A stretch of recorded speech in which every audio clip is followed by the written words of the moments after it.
Hello, this is Dr. Grande. Today's question is, can I analyze the case of Lori Kirkley? Just a reminder, I'm not diagnosing anybody in this video, only speculating about what could be happening in a situation like this. If you enjoyed this video, please like it, subscribe to my channel, and consider supporting me on Patreon. I will put the link to Patreon in the description for this video. First, I'll look at the background of this case, move to the timeline of the crime, then offer my analysis. Lori Kirkley was born on September 14, 1964, and lived in the state of Indiana. She went by the name Lori. She was the valedictorian of her class when she graduated from high school in 1983. In 1987, she earned a bachelor's degree in nursing from Purdue University. On June 25, 1988, Lori married a man named Robert Kirkley.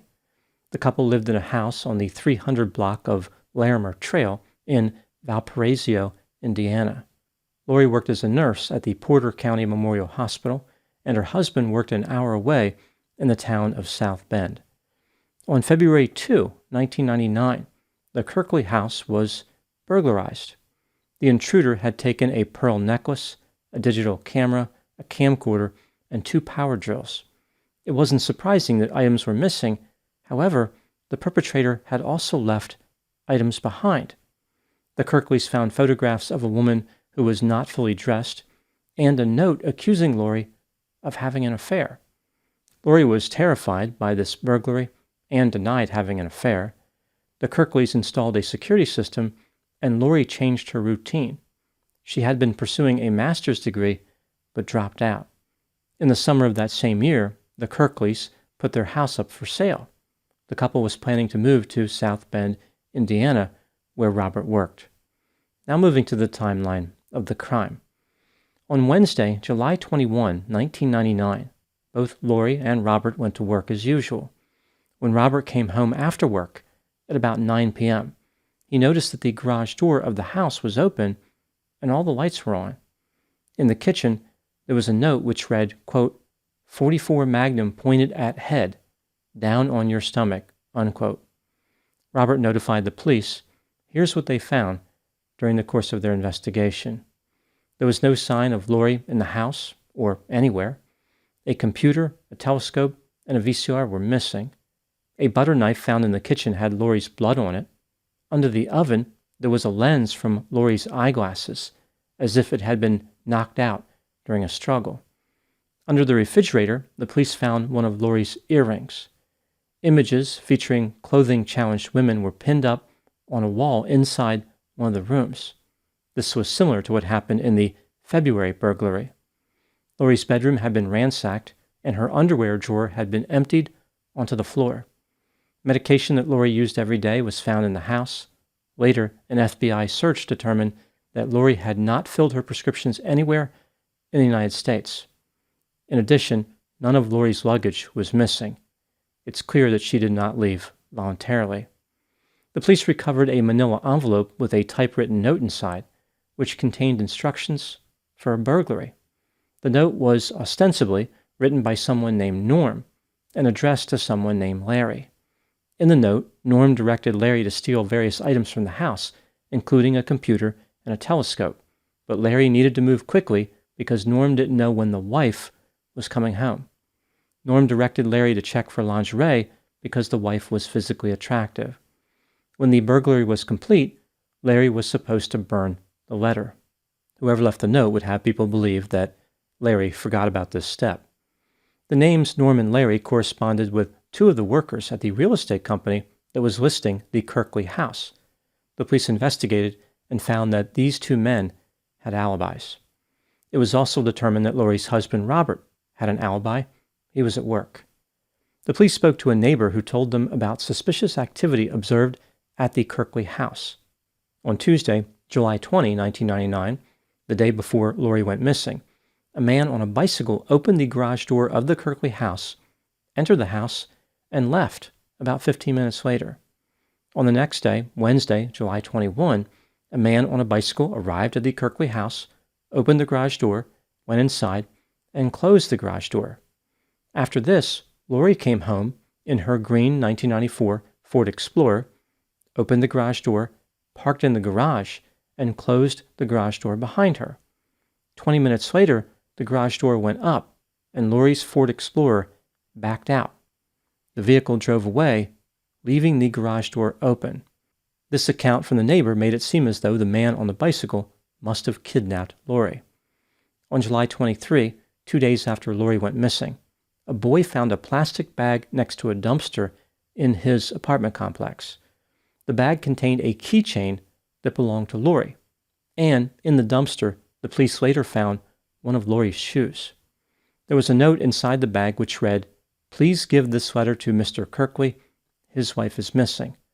The note appeared to be written by Lori's killer, presumably the man who had been seen on the bicycle entering her house. The killer started the note with the words, "I'm sorry about your wife." He indicated that Lori came home during a robbery. She didn't cooperate with him even though he pointed a .44 Magnum at her head. Lori bit the tip of his finger off when he tried to cover her mouth. He had no plans to kill her, but unfortunately, he had to. The killer promised that neither he nor Lori would ever be found. He finished the note with the words, "Tell the cops the case is closed." On July 24, the police found Lori's Ford Explorer in a cornfield. It had been set on fire. Even with all the evidence that had been collected by this point, including the notes and the vehicle, the police had no idea who was responsible for Lori's disappearance. He had somehow committed the crime without leaving behind any evidence that could be used to identify him. On July 27, the police were given a major break in this case. A woman named Kelly Malinsky contacted them and reported that she believed her husband, David Malinsky, had committed the February 1999 burglary of the Kirkley house. David was employed as an exercise physiologist at the same hospital where Lori was employed. They knew each other well and worked together every day. The police obtained a search warrant for David's house. They found a space in the attic which David tried to hide. It was like a secret room. In this space, there were many images of clothing-challenged women on the wall. The police also found property belonging to the Kirkleys. David's coworker said that right after Lori disappeared, David had a scratch on his face and an injury to the middle finger of his right hand. He told one person that he was injured helping his brother move cabinets, but his brother said this was not true. Later, the police determined that the damage to his middle finger was caused by being bitten. A search of a computer in David's office yielded text that was similar to what was written on the dumpster note. The police arrested David on that same day, July 27, although initially he was only charged with the burglaries. He agreed to be interviewed by the police. He confessed to burglarizing Lori's house in February, but denied any involvement in her disappearance. On the next day, July 28, David agreed to a second interview with the authorities. This time he changed his story significantly.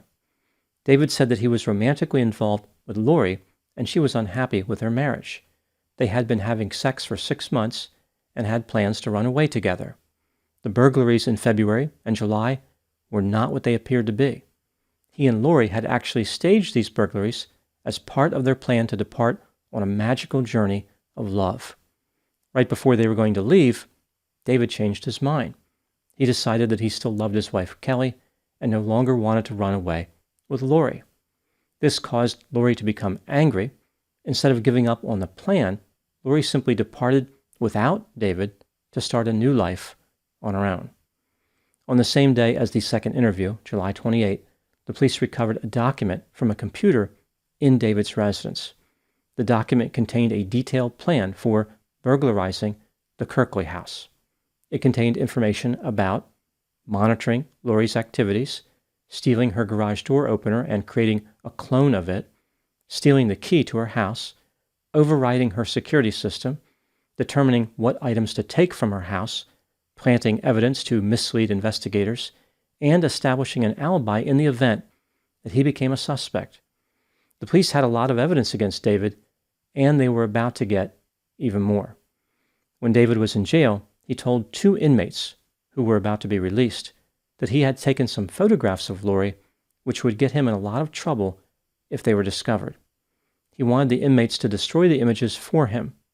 Instead, the inmates told the authorities about the conversation and directed them to the location of the photographs. The police found 17 Polaroid photographs of Lori bound on the bed in David's master bedroom.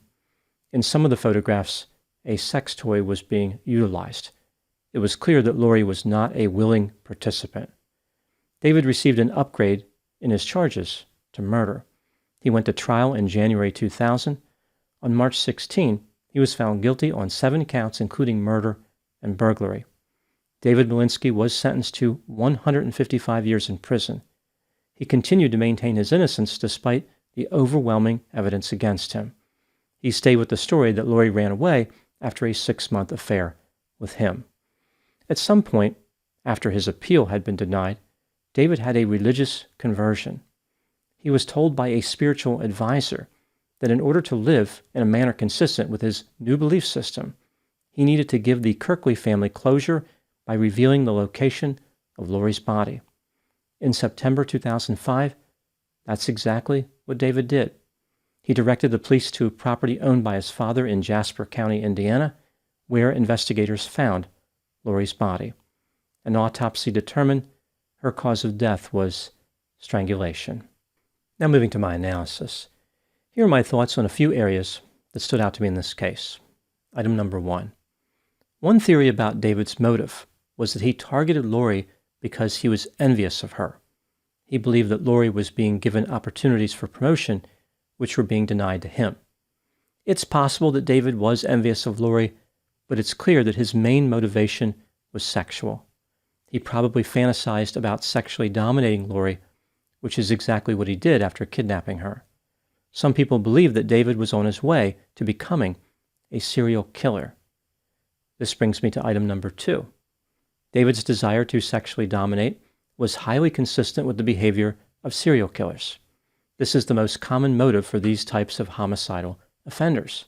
Furthermore, David described himself as having an evil spirit in him. Many serial killers have offered the same description of themselves. I think it is reasonable to believe that David was on his way to becoming a serial killer. A lot of different behaviors and traits must come together in the right order for a killer to escape responsibility enough times to become a serial killer. They must be disturbed enough to perpetrate 3 separate murders, but also organized enough to commit those murders without being caught. Otherwise, they will be in prison before they can graduate to serial killer status. Sometimes all these characteristics develop in a sequence which allows the killer to be extremely devastating.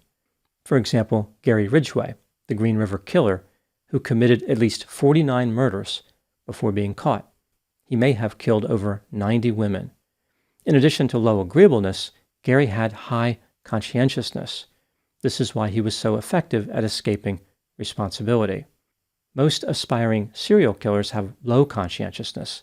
This is why so many of them get caught early in their careers. Item number 3. Where does David fit in as far as his personality and his potential desire to be a serial killer? David was in a curious position because he did appear to possess high conscientiousness. One would think that David should have been able to commit several murders before being caught. David was highly meticulous in his planning of the crime. For example, he burglarized Lori's house months before the murder and left a note creating the foundation for the affair story.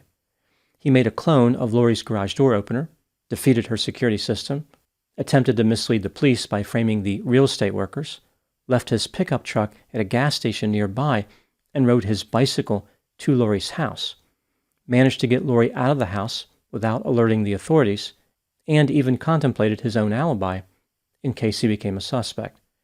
This makes David seem like he was high in conscientiousness, and he may have been, but it was impulsivity that led to his arrest. Impulsivity is associated with low conscientiousness. David committed the murder after his wife had already learned about the first burglary.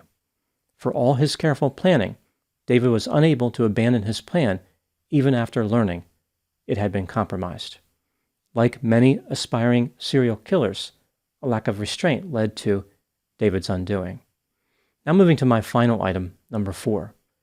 One of the horrifying elements of this case is how random the crime seemed. Lori went to work. She didn't bother anybody. She lived a peaceful life, and yet she was targeted by a killer. Is there anything that could have been done to prevent this? There may have been. One of Lori's coworkers said that right before she disappeared, Lori suspected that David was moving and hiding her stuff, like he was messing with her. Lori didn't know for sure it was David, but the situation had her on edge. When combining this with the letter that was left in the February 1999 burglary, the one accusing Lori of the affair, it seems clear that Lori was being specifically targeted. Somebody knew who she was. Somebody was highly interested in her. This wasn't a random burglary. The criminal had some type of other motive in mind.